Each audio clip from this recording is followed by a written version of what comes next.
Bismillaahi Raxmaani Raxiim. Asxaabay maanta waxaan soo kariyay qadadaas oo ah kilwo bahal la yiraahdo oo aad u yaryar iyo qudaar maraq ah. Ayaan kariyay maraqaas waxaa ku jira cagaarka u jeedaan oo ah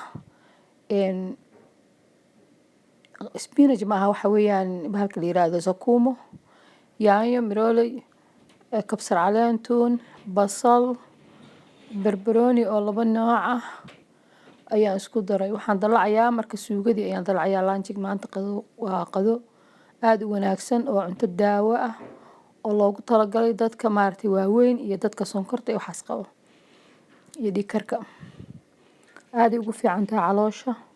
Waa la soo tijaabiyay. Waxaan soo tusayaa sawirkeeda kilwada. Hadda waxaan ku daray basashii iyo waxaan isku daray maaragtay barbaroonigii. Hilibkii oo xoogaa yar aan soo kariyay oo soo nadiifiyay hadda ku daray maraqa. Waan ku daray hilibkii hadda waxaan ku daray waa hilibkii. Hilibka ayaan ku daray oo is dhex gelinayaa. Waxaan tusayaa yani suugada maanta aan sameynay inay tahay cagaar u badan tahay. Una fiican tahay caloosha. Baradhadaas aan ku daray waa baradhada macaan waa taqaaniin. Baradhada macaan weeye. Ayaa maanta maraqa aan ku darayaa. Qadadaas waa qado fudud. Waxaan hadda ku daray waxa weeye yaanyadii oo kabsar caleen iyo tuun aan ku shiiday. Marka kabsar caleentii waa cagaar ka dhigtay. Xoogaa bay ku badnayd marka way cagaarisay yaanyo mirooleydii. Basbaas yar ayaan ku darayaa qaado barkeed ah. Wax yar oo qaado barkeed basbaas wax yar oo xawaash ah. Maanta wax cusba lagu daray mayo. Wax cusba aan ku daray ma jirto. Qadadoo dhan cusba lagu daray mayo. Qofkii caafimaadkiisa raba saas uu ka samaysanaya. Waa qado daawo ah maanta waad ogaan doontaan kilwo sawirkeeda ayaan tusi doonaa. Hadda waxaan ku darayaa cagaarkii spinach maaha maanta waa sakuumo. Sawirkeeda waa idin tusay. Spinachna waa ka dhigan kartaa aad ugu macaan tahay spinach hadii laga dhigana way fiican tahay iyadana. Waxay dhibayso mal spinach ka absi macaanba.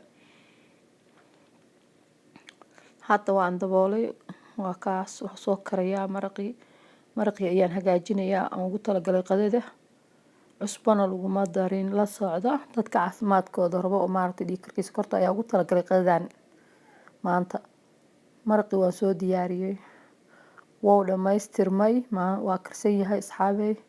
Ka faa'iideysta qadada aan idin soo kariyay inaad maaragtay caafimaad ka heli doontaan baan rajeynayaa oo daawo tahay maanta qadadan karinayo. Barnaamijka waxa idinka soo deynayaan waa FX ila Karimedia. Suugadii ayaa dhamaystirantay. Bislaadkeedii wuu dhamaystirmay hadda. Waxaan saari doonaa maaragtay kilwadii aan dabka mar dhow saari doonaa insha Allah.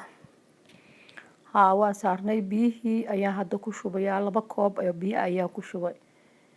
Kilwada waa wax aad u yaryar. Sawirka baakadkeeda ayaan soo tusi doonaa. Waxay ku bislaataa daqiiqado aan badnayn ay ku bislaataa.